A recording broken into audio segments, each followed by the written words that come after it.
virtual unveiling of 5 state-of-the-art facilities by Honorable Raksha Mantri Shri Rajnath Singh in the august presence of Honorable Chief Minister of West Bengal Shri Subhendu Adhikari.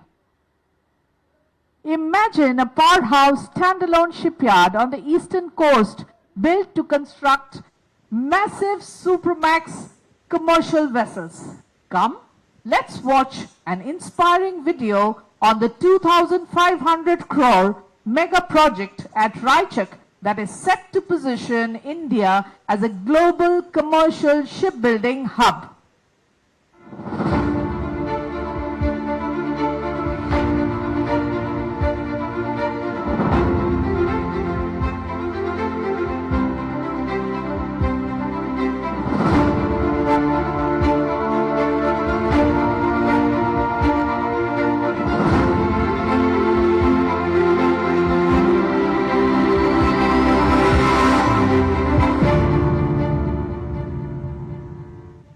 Ladies and gentlemen, I now request Honorable Raksha Mantri Shri Rajnath Singh to kindly press the button for the Bhumi Pujan of the 2,500 crore Raichak shipyard.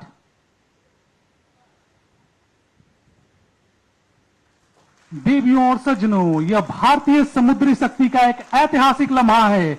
2500 crore के इस विशाल निवेश के साथ रायचक shipyard बड़े आकार के व्यवसायिक जलयानों के निर्माण में सक्षम एक शक्तिशाली केंद्र के रूप में विकसित होगा। Ladies and gentlemen, let us turn our eyes to the screen to see how GRSE's 100 crore brownfield expansion at Timber Pond, Shalimar is restoring historic dry docks to boost shipbuilding productivity and speed up timelines for medium-sized vessels. Please enjoy this short documentary highlighting our growth plans for this facility.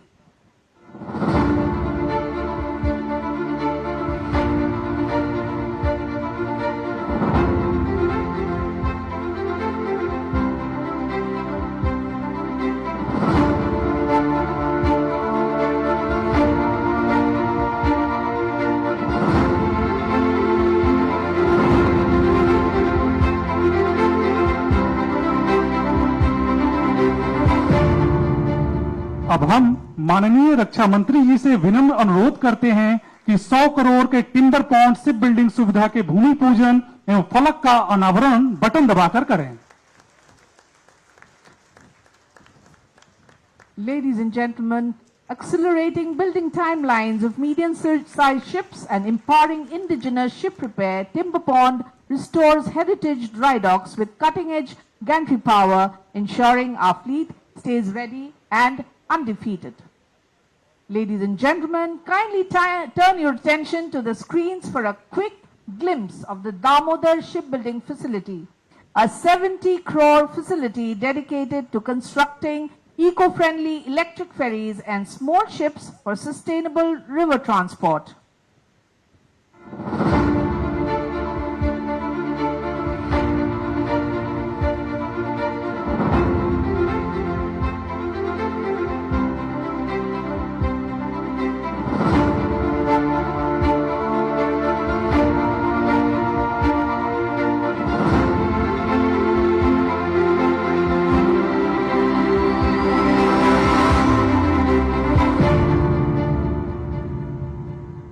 स्वदेशी electric फेरी निर्माण के माध्यम से हरित नदी परिवहन का मार्ग प्रशस्त करने वाली दामोदर शिप बिल्डिंग फैसिलिटी के भूमि पूजन एवं फलक के अनावरण हेतु अब माननीय रक्षा मंत्री जी से पुनः अनुरोध है। The Damodar facility ushers in zero-emission electric ferries combining environmental sustainability with strong national self-reliance. Ladies and gentlemen, prepare to be amazed by sheer industrial power and Industry 4.0 precision. We now invite you to view a short audiovisual on YIL's new 3,000-ton hydraulic forging press, replacing legacy infrastructure to secure critical supply chains for heavy artillery and naval weaponry. MSF, a unit of YIL, is commissioning a new 3,000-ton open die forging press against its 2,650-ton press. The project will ensure reliable production of critical gun barrels and ordnance components while enhancing MSF's strategic defense manufacturing capabilities. The 277.59 crore rupees project is undertaken to meet the requirements of defense PSUs, Indian private and international defense industries. We now invite Honorable Raksha Mantri ji to press the button for the Bhumi Pujan of YIL's 3000. That was the Bhumi Pujan for the YIL 3000-ton forging press, ladies and gentlemen. भारतीय तोपखाने और सैन्य शक्ति की अटूट हुंकार 3000 ton की यह प्रचंड फोर्जिंग प्रेस सेना के लिए गन बैरल और भारी गोला बारूद के निर्माण को अभेद गति प्रदान करेगी. Step into the future of advanced metallurgical engineering with our 5th and final new facility launch.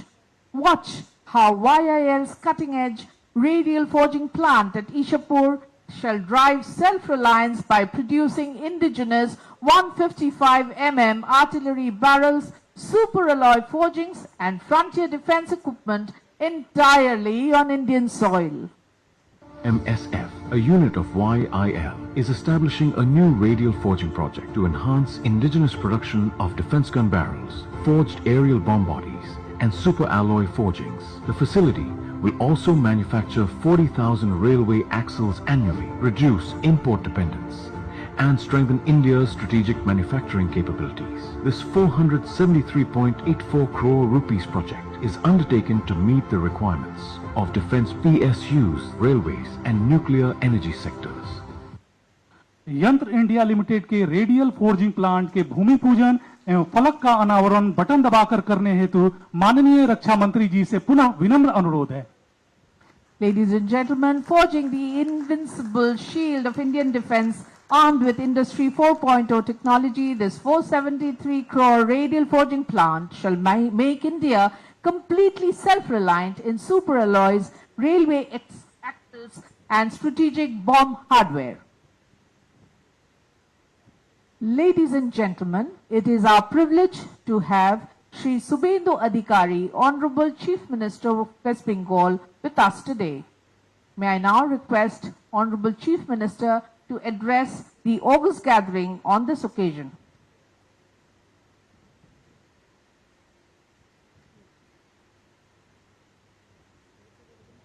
Bharat माता की, भारत माता की. Most respected Defense Minister of our country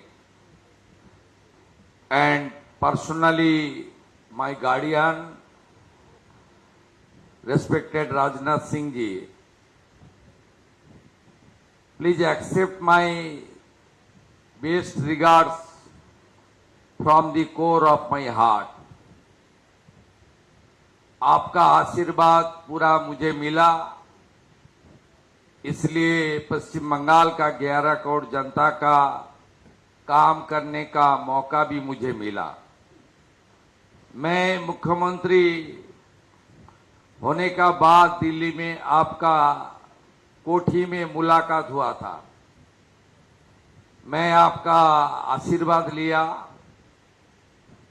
उस दिन आपने मुझे कमिट किया, मैं तुरंत बंगाल आ रहा हूं और बंगाल को खड़ा करने के लिए इन्वेस्ट लेकर ही जा रहा हूं. आपने मैन ऑफ वर्ड, आपने अपना कमिटमेंट पूरा कर दिया. Today is a glorious day of Bengal. 3,400 crore invested by the Garden Reach Shipbuilders and Engineers, GRSC. It's a historic day. Bengal के लिए, पश्चिम बंगाल के लिए मैं फिर एक बार मेरा नेता राजनाथ सिंह को मैं हृदय से वंदन करता हूं.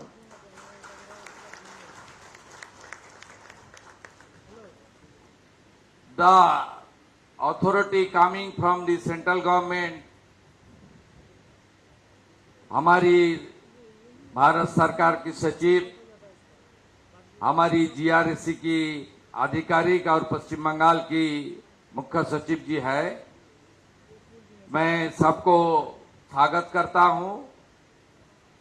और यहाँ काफी बड़ा संख्या में हमारी एमएसएमई के साथ जुड़ा हुआ और जीआरएसी का साथ जुड़ा हुआ बहुत विशिष्ट आदमी है। सब लोग को मैं on behalf of the state government I would like to convey my best wishes.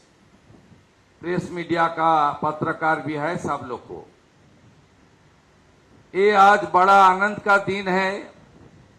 रायचौक CPR, timber pond ship building facility, Damodar ship building facility, radial forging plant, 3000 T open die forging press, ये 5 project आज भूमि पूजन हो गया है, उनका काम भी शुरू होने वाला है। टोटल 3400 करोड़ का इन्वेस्टमेंट है। पिछले जो सरकार पश्चिम बंगाल में थी वो सेंट्रल गवर्नमेंट का साथ और सेंट्रल गवर्नमेंट का आर्ट डिपार्टमेंट का साथ एक साथ काम करने का उनका कोई इच्छा भी नहीं था, इसलिए वेस्ट बंगाल ने बहुत सारा सफर किया। You know, West Bengal has much more potentiality. Here is land, here is human resources, here is infrastructure, here is raw material and everything here. But now double engine is functioning with full speed. ये बंगाल में double engine नहीं था, सब था। इसलिए देश के प्रधानमंत्री नरेंद्र मोदी जी ने इस बार पश्चिम बंगाल जनता को जब मेट्रो का उद्घाटन के लिए उन्होंने आया तब उन्होंने बताया the West Bengal is a very high rich state. स्वतंत्रता का पहले और उनका बाद भी पूरा देश का जो इन्वेस्टमेंट है, इकोनॉमी है, सब में वेस्ट बंगाल का एक बड़ा रोल था। लेकिन 34 इयर्स कम्युनिस्ट और 15 ईयर टीएमसी का राज में खाली विरोध करो, विरोध करो, विरोध करो, विरोध करो, ये जो नेगेटिविटी था आज 50 साल बाद वो खत्म हो गया है। Under the great leadership of the Narendra Modi ji and my leader, Defense Minister, Mr. Rajnath Singh ji, we all work together. Bengal we rebuild. जब 2047 में विकसित भारत होगा तब पश्चिम बंगाल भी विकसित हो जाएगा। इस मंत्र का साथ हम लोग आगे बढ़ने का काम करेगा। पश्चिम बंगाल में 106 दिन हुआ है नया सरकार का। हम लोग पहले जो काम किया देश का सुरक्षा के लिए, हमारी जो बॉर्डर वो अनफेंसिंग था, ये कोई पॉलिटिकल मुद्दा नहीं था। बॉर्डर में बीएसएफ को जमीन देना ये हमारी एक देशभक्त की नाते हमारी ये फर्ज बनता है, लेकिन पिछले सरकार नहीं दिया। मुझे मालूम है, मैं बंगाल से जुड़ा हुआ आदमी हूं, बहुत साल से एमएलए, एमपी, मिनिस्टर, एलओपी, आप चीफ मिनिस्टर बन गया है आप सबका आशीर्वाद से। जब गृह मंत्री था हमारी राजनाथ सिंह जी ने, तब पहले चिट्ठी उन्होंने लिखा पश्चिम बंगाल सरकार को, या आप बॉर्डर का जमीन तो दे दीजिए बीएसएफ को। वो साल था 2016, पहले चिट्ठी उन्होंने भेजा, तब गृह मंत्री था महोदय, तब गृह मंत्री था, लेकिन अब तक जमीन नहीं दिया। आप सरकार आने का बाद हम लोग 90% जमीन already handed over to BSF to protect our border. देश का सेफ्टी सिक्योरिटी के लिए हम लोग कर रहा है। संवैधानिक जो कॉन्स्टिट्यूशनल ऑब्लिगेशन है एक सरकार का, प्रदेश का, वो भी नहीं था। बीएनएस चालू नहीं था, सेंसस का काम बंद था, वो भी हम लोग शुरू किया।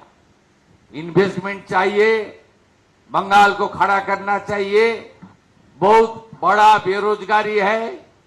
अभी तो जितना भी आप लोग यहाँ बिल्डर्स है, एमएसएमई है, जितना भी इंजीनियरिंग ऑर्गेनाइजेशन है, सबको थोड़ा मौसम बदल रहा है। ये तो मौसम चल रहा है, आपको जो वेदर चेंज हो गया है। अभी बंगाल इन्वेस्टमेंट का डेस्टिनेशन होना चाहिए।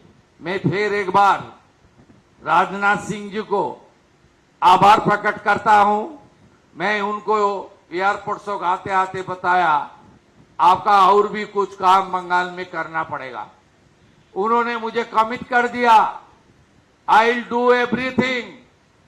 मैं बताया ये आप जैसे उत्तर प्रदेश को खड़ा किया, पूरा मदद किया, देश को तो करता ही है। पश्चिम बंगाल भी आपका है, आपका पूरा सपोर्ट देना चाहिए। Bengal not only the state of Bengal, हमारी देश का कल्चरल डिवोशनल कैपिटल भी था। ये सब बदल दिया ये लोग।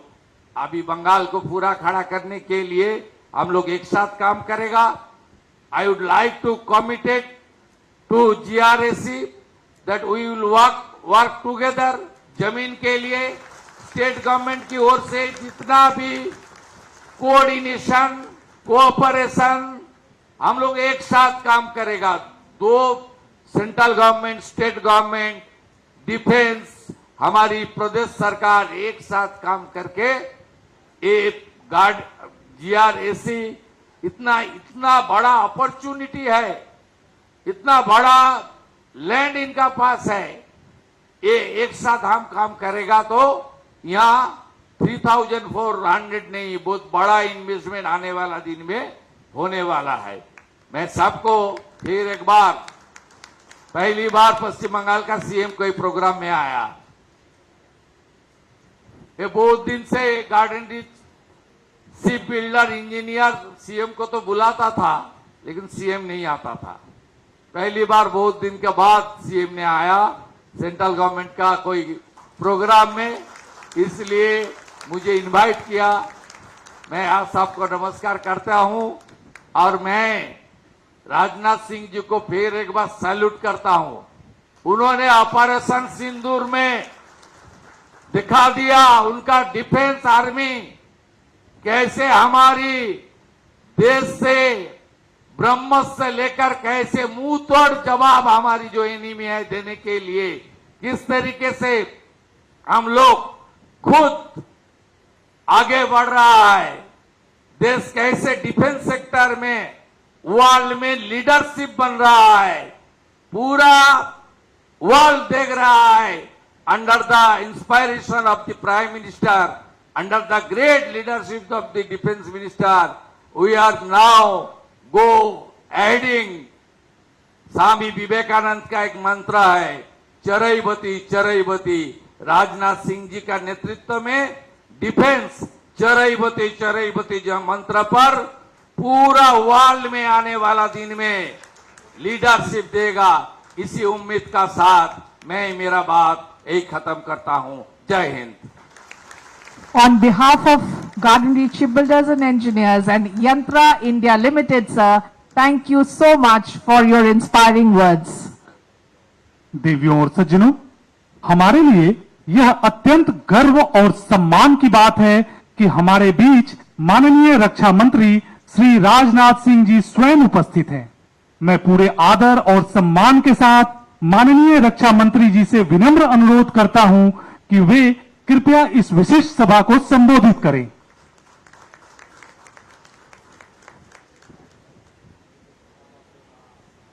बहुत बहुत धन्यवाद शिवेंदु जी।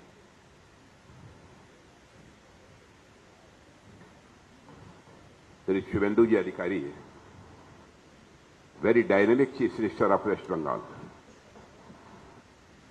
Shri Manoj Kumar Agarwal, chief secretary, government of West Bengal, Shri Sanjeev Kumar, secretary, defence production, doctor JP Das, DG ordnance coordination and service, Shrimati Garima Bhagat, joint secretary, government of India, Shri Vijay Namdev Rai Jade, joint secretary, government of India.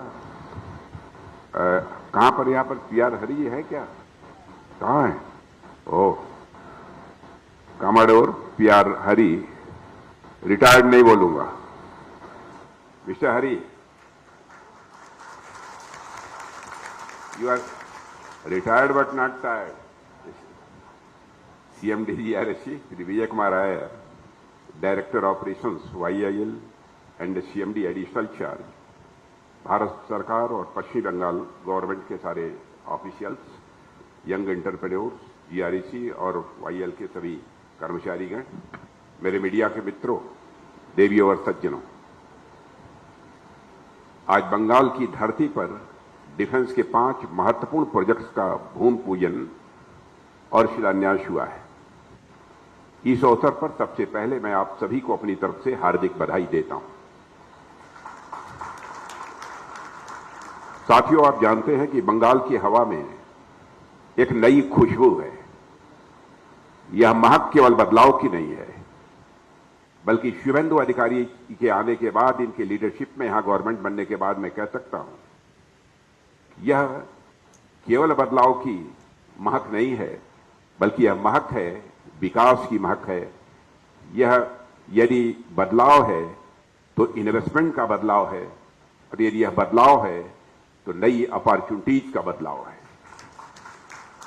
ये सारे प्रोजेक्ट्स, जिन 5 प्रोजेक्ट्स का हम लोगों ने आज शिलान्यास किया है, ये इस बात के प्रमाण है कि जब इंटेंशन क्लियर हो, नियत साफ हो, नीति सही हो और इन्वेस्टमेंट के प्रति कॉन्फिडेंस हो, भरोसा हो, तो विकास की गति को दुनिया की कोई ताकत रोक नहीं सकती है। और साथियों, आज का दिन इसलिए भी यह विशेष है क्योंकि जहां कभी उद्योगों के लगातार वेस्ट बंगाल में बंद होने की खबरें आती थी, वहां आज नए उद्योगों के विस्तार की खबरें बराबर आ रही हैं। यही बदलाव बंगाल और बदलते हुए भारत की तस्वीर है। और वेस्ट बंगाल के very dynamic chief minister, doer chief minister Suvendu Adhikari ji के आने के बाद बंगाल में सब शुभ शुभ ही हो रहा है। और इसके लिए भी शुभेंदु अधिकारी जी, मैं आपको अपनी तरफ से हार्दिक बधाई देता हूं। हेल्थ हो, एजुकेशन हो, एग्रीकल्चर हो, इंडस्ट्री हो, साथ ही यहां की लॉ एंड ऑर्डर सिचुएशन हो, महिलाएं, बच्चे, युवा और बुजुर्ग, यानी सभी वर्गों के लोग अब एक नए कॉन्फिडेंस के साथ वेस्ट बंगाल में अपने कदम आगे बढ़ा रहे हैं। और इस कॉन्फिडेंस की बुनियाद नेशनल सिक्योरिटी में निहित होती है। और इस नेशनल सिक्योरिटी को इंश्योर करने में मैं कह सकता हूं कि श्रीमान शुभेंदु सरकार ने अपनी बड़ी भूमिका निभाई है। आज 45 डेज के भीतर, 45 डेज कितने हो गए? 106 डेज में के भीतर अपने कहे के अनुसार शुभेंदु जी की सरकार ने बॉर्डर सिक्योरिटी के लिए, वो काम तो 45 डेज में ही कर दिया था, बॉर्डर सिक्योरिटी के लिए 1100 एकड़ भूमि इन्होंने उपलब्ध कराई। यह कोई छोटी बात नहीं है। इसके लिए यहां की डबल इंजन की सरकार और यहां के मुख्यमंत्री श्री शुभेंदु अधिकारी जी को मैं अपनी तरफ से हार्दिक बधाई देता हूं। साथियों, आप जानते हैं बंगाल ने देश को बराबर नए नए विचार दिए हैं, आंदोलन भी दिए हैं, टैलेंट्स भी दिए हैं। वंदे मातरम जैसा राष्ट्र मंत्र भी यदि किसी ने दिया है तो वेस्ट बंगाल की धरती ने दिया है। अब समय आ गया है कि बंगाल भारत की विकास यात्रा को एक नई ऊर्जा दे और साथ ही एक नई गति भी प्रदान करे। और मैं विश्वास के साथ कहता हूं कि आज इस बंगाल की धरती पर हो रहा यह इन्वेस्टमेंट केवल आज का इन्वेस्टमेंट नहीं है, बल्कि आने वाले कल के भारत का यह इन्वेस्टमेंट है। बंगाल में और खासकर कोलकाता में मेरा अक्सर आना होता है, पर इस बार का आना मेरे लिए बहुत ही खास है क्योंकि आज एक साथ 5 प्रोजेक्ट्स की एक साथ नींव रखी गई है।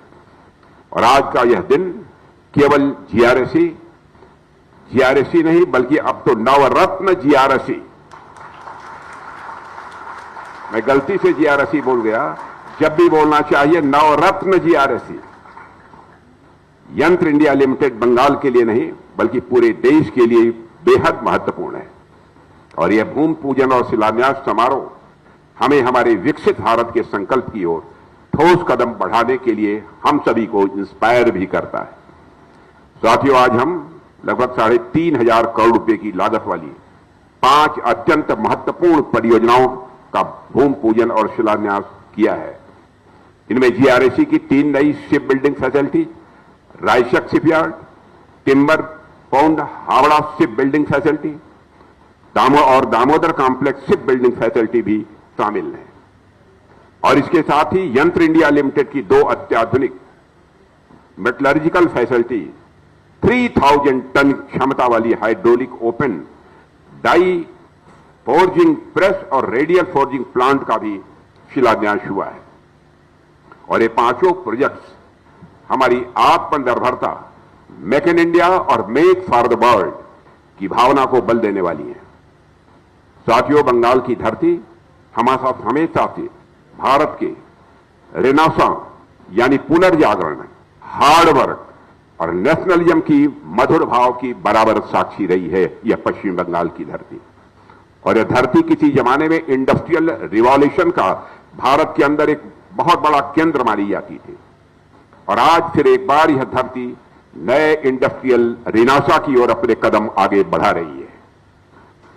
जीआरएसी और यंत्र इंडिया लिमिटेड जैसे संस्थान इस बात के प्रमाण हैं कि बंगाल का इंडस्ट्रियल बेस फिर से मजबूत हो रहा है। यहां से शुरू होने वाले ये सारे प्रोजेक्ट्स डिफेंस प्रोडक्शन को तो ये बढ़ाएंगे ही, साथ ही साथ एमएसएमई, एलाइड इंडस्ट्रीज और हजारों लोगों के लिए रोजगार के नए अवसर भी पैदा करेंगे। और एक तरह से देखें तो ये प्रोजेक्ट्स बंगाल की सोशियो इकोनॉमिक प्रोग्रेस के नए चैप्टर के रूप में सामने आने वाले हैं। अभी कुछ ही दिनों पहले स्वतंत्रता दिवस के अवसर पर लाल किले के प्राचीर से हमारे प्रधानमंत्री नरेंद्र मोदी जी ने सप्तधारा की बात की थी। आप लोगों ने सुना होगा। उन सप्तधारा में से एक प्रमुख धारा रक्षा क्षेत्र का भी उन्होंने उल्लेख किया था। उन्होंने स्पष्ट कहा था कि जब हम विकसित भारत बनेंगे तब हमारा यह डिफेंस सेक्टर, रक्षा क्षेत्र पूर्ण रूप से आत्मनिर्भर होना चाहिए। हम इस क्षेत्र में किसी भी देश पर निर्भर नहीं रह सकते और हमारी अपनी स्वदेशी कंपनियों और रिसर्च इंस्टीट्यूट को ही इस क्षेत्र में पूरी तरह से डोमिनेंस हासिल करना ही होगा। और आज के 5 प्रोजेक्ट्स उसी स्ट्रेटेजिक ऑटोनॉमी को रिफ्लेक्ट कर रहे हैं। साथियों, जीआरएसी से मेरा गहरा जुड़ाव रहा है। पिछले कुछ वर्षों में मुझे कई बार आपके द्वारा आयोजित कार्यक्रमों में आने का अवसर मिला है और आप लोगों से मिलकर मैंने ये देखा है कि आपका शिपयार्ड किसी भी चुनौती को स्वीकार करने और देश को आत्मनिर्भर बनाने के संकल्प के साथ हमेशा तैयार हमको दिखाई दिया है। इसके लिए मैं पुनः आप सबको अपनी तरफ से हार्दिक बधाई देता हूं। साथियों, इस शिपयार्ड में advance guided missile frigate INS Dunagiri भी निर्मित हुई है, जिसे इसी वर्ष माननीय प्रधानमंत्री जी ने राष्ट्र को समर्पित किया है। जीआरएसी ने अब तक 800 से अधिक वेजल्स बनाए हैं, 800 से अधिक वेजल्स बनाए हैं। और सबसे बड़ी बात है कि आप सभी आत्मनिर्भरता के एजेंडे पर काम कर रहे हैं। एक मिशन के साथ आप सब काम कर रहे हैं। यहां तक कि जो next generation offshore petrol vessel बन रहे हैं उनमें 80% से अधिक इंडिजिनस कंटेंट होगा और यह दिखाता है कि हम विदेशी डिपेंडेंस को तेजी से कम कर रहे हैं। और मैं इस अवसर पर जीआरएसी को नवरत्ना स्टेटस मिलने पर भी अपनी तरफ से हार्दिक बधाई देता हूं। यह कोई सामान्य बात नहीं है नवरत्ना स्टेटस प्राप्त होना। आप लोगों ने यह करिश्मा किया है बंगाल की धरती पर। साथियों, यंत्र इंडिया लिमिटेड यानी YIL भी उतने ही गर्व से हमारे डिफेंस मैन्युफैक्चरिंग कैपेबिलिटी का पिलर बनकर खड़ा है। आज ईशापुर स्थित मेटल एंड स्टील फैक्ट्री में 2 नई मॉडर्न फैसिलिटीज का भी शिलान्यास हुआ है। इनमें advance weapons and strategic components की क्रिटिकल सप्लाई चेन पूरी तरह से सिक्योर होगी। अक्टूबर 2021 में एग्जिस्टेंस में आने के बावजूद इतने कम समय में ही इस कंपनी ने जो भी हमारे प्रारंभ के चैलेंजेस थे, उन चैलेंजेस को पार करते हुए लगातार फाइनेंशियल और रेगुलेटरी एक्सेलेंस भी हासिल किया है। ट्रेडिशनल गोला बारूद से आगे बढ़ते हुए YIL रिसर्च एंड डेवलपमेंट पर भी लगातार इन्वेस्टमेंट कर रहा है। साथियों, YIL ने MSF ईशापुर में 750 करोड़ रुपए से अधिक का इन्वेस्टमेंट किया है और ये इन्वेस्टमेंट 1976 से चली आ रही पुराने सिस्टम को बदलकर इंडस्ट्री 4.0 कैपेबल प्रिसीजन मैन्युफैक्चरिंग स्थापित करेगा। इससे हम और भी तेजी से स्वदेशी हथियारों के निर्माण की ओर अपने कदम आगे बढ़ाएंगे। साथियों, स्वदेशी हथियार हमारे लिए कितने जरूरी हैं, इसका उदाहरण हमें ऑपरेशन सिंदूर के दौरान देखने को आपको मिला होगा। केवल भारत को ही नहीं, भारतवासियों को ही नहीं, सारी दुनिया को देखने को मिला है। ऑपरेशन सिंदूर के दौरान दुनिया ने भारत के इंडिजिनस स्वदेशी हथियार प्रणालियों की क्षमता को भी देखा है और आगे भी रक्षा मंत्रालय के साथ हमारे लैब्स, हमारे पब्लिक सेक्टर अंडरटेकिंग्स और प्राइवेट स्टेक होल्डर्स मिलकर अपनी सेनाओं को इंडिजिनस प्लेटफॉर्म से लैस करने में कोई कसर नहीं छोड़ेंगे। यह बात मैं विश्वास के साथ कह सकता हूं और हमने यह साबित किया है कि आत्मनिर्भरता यह हमारी केवल पॉलिसी नहीं है। आत्मनिर्भरता बैटलफील्ड कैपेबिलिटी का एक मल्टीप्लायर है और इस पहल में GRC तथा यंत्र इंडिया लिमिटेड की भूमिका अत्यंत महत्वपूर्ण होने वाली है। साथियों, आज जब मैं आप सभी के बीच इतने महत्वपूर्ण अवसर पर यहां उपस्थित हूं, तो मैं अपने कुछ विचार और भी आपके सामने साझा करना चाहूंगा। वह यह, आज जब हम एक पॉजिटिव थिंकिंग के साथ आत्मनिर्भरता के रास्ते पर बढ़ रहे हैं, तो मुझे लगता है कि शिप बिल्डिंग सेक्टर में कैपेसिटी पैराडॉक्स को भी ध्यान में रखना होगा। कैपेसिटी पैराडॉक्स का विचार शिप बिल्डिंग की दुनिया में चल रहे एक बड़े बदलाव को समझने में मदद करता है। जैसे आप देखिए कि दुनिया भर में जहाजों की मांग लगातार बढ़ रही है, चाहे वह नेवल शिप्स हों, कमर्शियल कार्गो वेजल्स हों, ऑयल टैंकर्स हों, लॉजिस्टिक शिप्स हों, फिशिंग वेजल्स हों, पॉल्यूशन कंट्रोल वेजल्स हों या ऑफशोर प्लेटफॉर्म्स हो। हर कैटेगरी में डिमांड बढ़ रही है। समुद्री व्यापार भी तेजी से बढ़ रहा है। हमारी नौ सैनिक शक्ति का विस्तार भी तेजी से हो रहा है और समुद्री सुरक्षा की चुनौतियां भी बढ़ रही हैं, यानी डिमांड साइड पर कोई कमी नहीं है। दूसरी तरफ मैं आपका ध्यान आकर्षित करना चाहता हूं, UK, USA, नीदरलैंड और फ्रांस जैसे ट्रेडिशनल जहाज बनाने वाले जो देश रहे हैं, उन्होंने कॉलोनियल एरा में शिप बिल्डिंग के बल पर ही अपनी कॉलोनी स्थापित की थी। लेकिन पिछले कुछ डिकेड्स में ये देश अपनी शिप बिल्डिंग कैपेसिटी को धीरे धीरे अब कम करते जा रहे हैं। कम कर रहे हैं या कम हो रहा है, यह एक दूसरा विषय है, पर इतना जरूर है कि इनकी शिप बिल्डिंग कैपेसिटी धीरे धीरे कम हो रही है।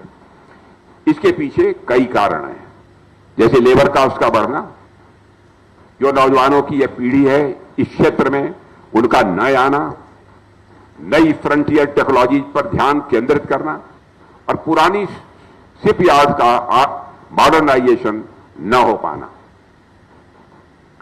इसका नतीजा यह निकला है कि ग्लोबल शिप बिल्डिंग कैपेसिटी में एक गैप पैदा हो रहा है।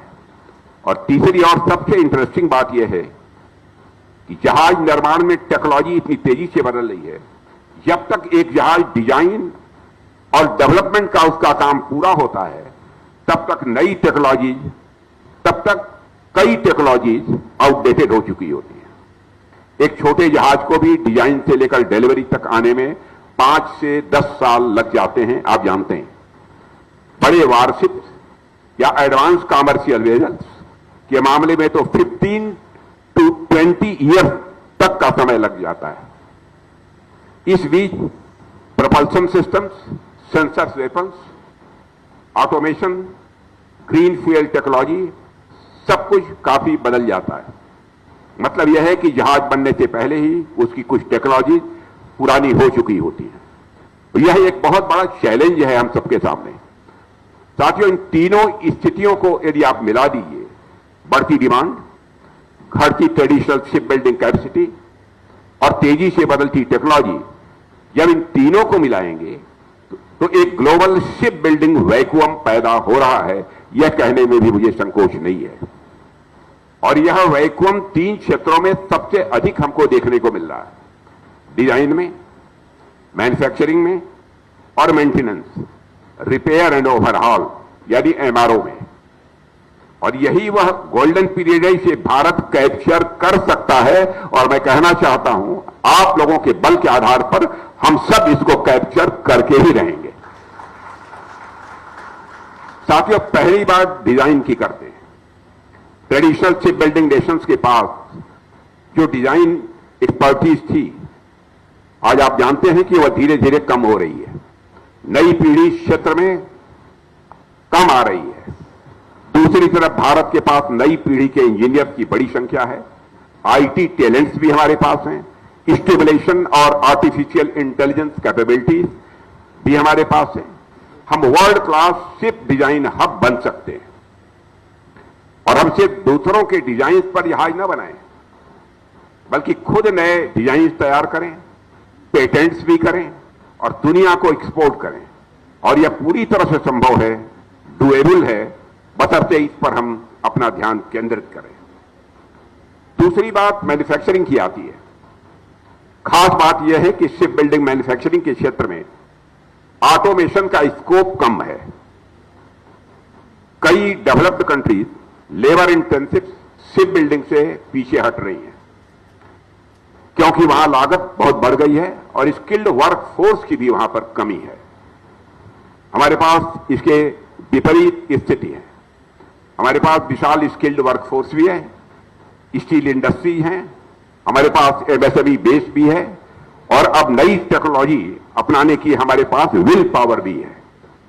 यदि हम अपनी मैन्युफैक्चरिंग कैपेसिटी को मॉडर्न बनाएं और ग्लोबल क्वालिटी स्टैंडर्ड्स पर काम करें, तो भारत दुनिया का अगला बड़ा शिप बिल्डिंग हब बनकर रहेगा। और तीसरा क्षेत्र है एमआरओ यानी मेंटेनेंस, रिपेयर एंड ओवरऑल। मैं इसे एक लो हैंगिंग फ्रूट मानता हूं। एमआरओ में ना तो बहुत अधिक कैपिटल इन्वेस्टमेंट की जरूरत होती है और न ही बहुत अधिक मैन पावर की जरूरत होती है। जहाज बनाने में जो लंबा समय और बड़ा पैसा लगता है, एमआरओ में कम से कम वह नहीं लगता है।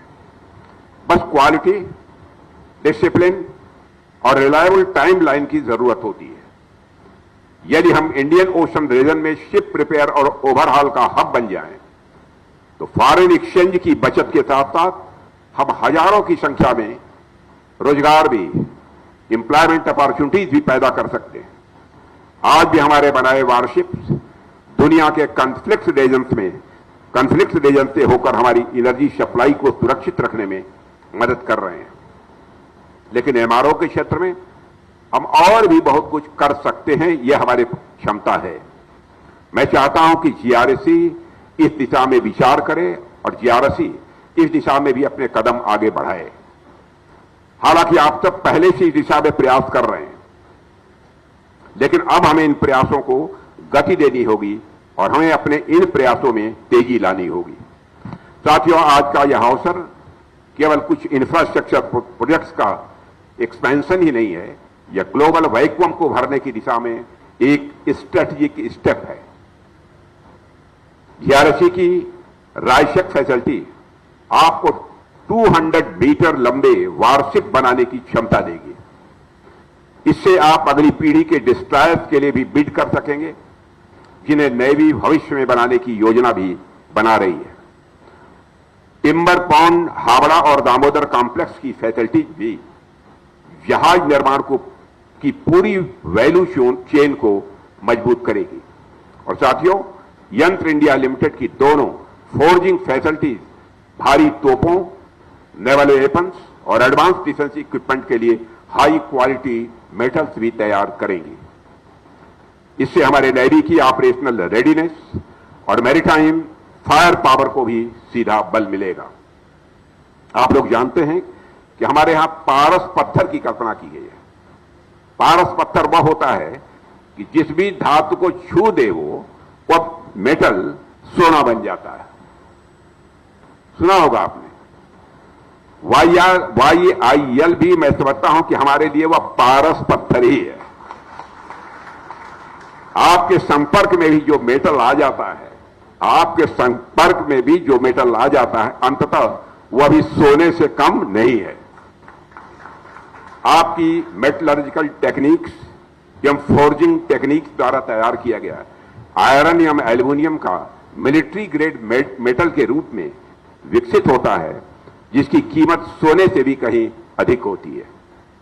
साथियों, यह सभी इनविसेज्ड प्रोजेक्ट्स हमारे इकोनॉमिक डेवलपमेंट से भी जुड़े हुए हैं, सीधे हमारे इकोनॉमिक डेवलपमेंट से जुड़े हैं। और एक जहाज जब बनता है तो उसके साथ हजारों सपने भी आकार ले लेते हैं। जब हम अपने जहाज खुद बनाएंगे, स्वाभाविक है कि हमारे फॉरेन एक्सचेंज की बचत होगी और साथ ही साथ हमारा इकोनॉमिक डेवलपमेंट जो है तेजी के साथ आगे बढ़ेगा।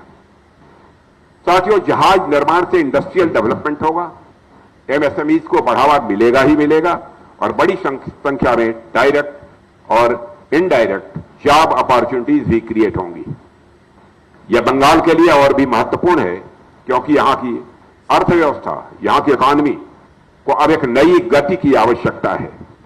और मैं आश्वस्त हूं कि हमारे यहां के मुख्यमंत्री सुरेंद्र जी अधिकारी का हर प्रकार का सहयोग आप सबको प्राप्त होगा, यह मैं आपको आश्वस्त करना चाहता हूं। GRC के पास 800 से अधिक जहाजों के निर्माण का एक बहुत ही एक्सपीरियंस है। आपके पास टेक्निकल नो हाउ है, आपके पास स्किल्ड वर्कफोर्स है और अब एक्सटेंडेड कैपेसिटी भी आपके पास होगी। आपको इसका पूरा उपयोग करना होगा। और जैसा मुझे बताया गया कि आप सभी नेवी के ऑर्डर्स के साथ साथ एक जर्मनी कंपनी के भी 12 कार्गो शिप्स भी आप बना रहे हैं। यह बिल्कुल हमारी मेक इन इंडिया और मेक फॉर द वर्ल्ड की विजन के अनुरूप है। जैसे जैसे आपकी कैपेसिटी बढ़ेगी, आपको डोमेस्टिक और इंटरनेशनल दोनों ही मार्केट्स में अधिक एग्रेसिव बिडिंग करनी ही होगी। अब हमारी सोच यह नहीं होनी चाहिए कि भारत को दुनिया से क्या खरीदना है, हमारी सोच अभी यह होनी चाहिए कि हमें दुनिया को क्या देना है। आप पहले भी 2 वारशिप एक्सपोर्ट कर चुके हैं और कई फ्रेंडली नेशंस भारत की और नेवल शिप्स की मांग के लिए देख रहे हैं। मैं समझता हूं साथियों, यह अवसर जो हमको प्राप्त हुआ है, इसे हमें भविष्य में खोना नहीं है। प्रधानमंत्री जी ने स्वतंत्रता दिवस के संबोधन में कहा था कि हमें कॉम्पिटिटिव रेट पर क्वालिटी प्रोडक्ट्स डिलीवर करने होंगे। शुरुआत में प्रॉफिट मार्जिन कम हो सकते हैं, लेकिन वॉल्यूम की भरपाई कर देगा। और हमें यही अप्रोच रखनी होगी। हमें अपनी लागत को यानी इन्वेस्टमेंट को घटाना होगा, क्वालिटी हमको इंप्रूव करनी होगी और टाइमली डिलीवरी भी इंश्योर करनी होगी। तभी हम ग्लोबल कंपटीशन में खड़े हो पाएंगे। हमारा लक्ष्य होना चाहिए कि क्वालिटी ऐसी कि दुनिया भरोसा करे, क्वालिटी ऐसी कि दुनिया भरोसा करे, कास्ट ऐसी कि दुनिया चुने और डिलीवरी ऐसी कि दुनिया बार बार ऑर्डर करे। साथियों, मैं जानता हूं आपके सामने चैलेंजेज हैं, इसमें कहीं दो मत नहीं है। वाइटल कंपोनेंट्स की आपूर्ति में कभी कभी तरह तरह की बाधाएं भी आती हैं और प्राइवेट सेक्टर की भागीदारी अभी उस स्तर पर नहीं है जिस स्तर पर होनी चाहिए थी। सरकार इन मुद्दों को हल करने के लिए लगातार काम कर रही है और जैसे जैसे प्राइवेट सेक्टर की भागीदारी बढ़ेगी, कई बाधाएं अपने आप हल हो जाएंगी, इतना मैं आपको आश्वस्त करना चाहता हूं। यहां उपस्थित इंडस्ट्री कैप्टन से भी मेरा आग्रह है कि वे आगे आएं और इस यात्रा में वह भी भागीदार बने। यही समय है और यही सही समय है। समुद्री क्षेत्र के विकास पर जो जोर दिया जा रहा है उसे देखते हुए आपको कभी भी प्रॉफिट की कमी नहीं होगी। और साथियों, आज के इन 5 प्रोजेक्ट्स का शिलान्यास इस बात का संकेत है कि हम अपनी डिफेंस मैन्युफैक्चरिंग कैपेबिलिटीज को हर स्तर पर विस्तार दे रहे हैं। और यह केवल सरकार का प्रयास नहीं है, बल्कि इसमें हमारे public sector undertakings, private industries, हमारी एमएसएमईज और एकेडमिक इंस्टीट्यूशन सभी की भागीदारी आवश्यक है। आप देखेंगे कि जो इन्वेस्ट आज आप करेंगे वह आने वाले वर्षों में कई गुना होकर अपने आप वापस आएगा। सरकार आपके साथ है और डिमांड भी बढ़ रही है। ऐसे में सबको एक साथ इस सेक्टर में आना चाहिए। मैं जीआरएसी और यंत्र इंडिया लिमिटेड के सभी अधिकारियों, सभी इंजीनियर्स, सभी कर्मचारियों और अपने सभी श्रमिक भाइयों को भी अपनी तरफ से हार्दिक बधाई देता हूं। आप सभी के सम्मिलित प्रयास से ही यह संभव हो रहा है और आने वाले समय में जीआरएसी द ग्रेट जीआरएसी के रूप में सामने आएगा, इसमें मुझे रंच मात्र भी संदेह नहीं है। और आप कहेंगे तो इस जीआरएसी का वह ऐसे हालात जिस दिन पैदा होंगे, इस जीआरएसी का नाम बदलकर द ग्रेट जीआरएसी रखने में मुझे संकोच नहीं होगा। मैं भारतीय नौसेना की भी सराहना करता हूं जो स्वदेशी उत्पादों पर भरोसा कर रही है और हमारे सारे तीनों फोर्सेस इंडिजिनस आइटम पर अब भरोसा कर रही हैं और स्वदेशी जहाज निर्माण को भी इंडियन नेवी भी बराबर प्रोत्साहन दे रही है। यहां पर Sanjeev Kumar, secretary defence production भी मौजूद हैं। आपकी लीडरशिप में डिफेंस प्रोडक्शन बराबर नई ऊंचाइयां छू रहा है। पूरी लगन के साथ हमारे संजीव कुमार जी लगे रहते हैं और आपका एक इवेंट खत्म नहीं होता तब तक अगले इवेंट्स लाइन में तैयार रहते हैं। और इस 27 तारीख को इनके ही इवेंट में मुझे जाना है। फिर इस निष्ठा और समर्पण के लिए आप सराहना के पात्र हैं। मुझे विश्वास है कि 5 प्रोजेक्ट्स समय पर पूरे होंगे और जीआरएसी और वाईएल की टीमें इस चैलेंज को पूरी निष्ठा से पूरी करेंगी।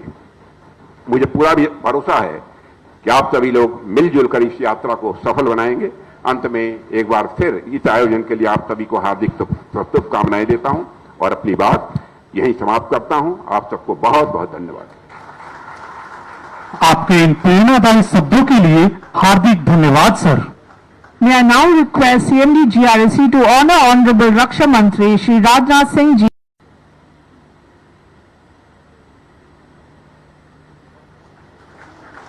अब यंत्र इंडिया लिमिटेड के अध्यक्ष एवं प्रबंध निदेशक से अनुरोध है कि वे माननीय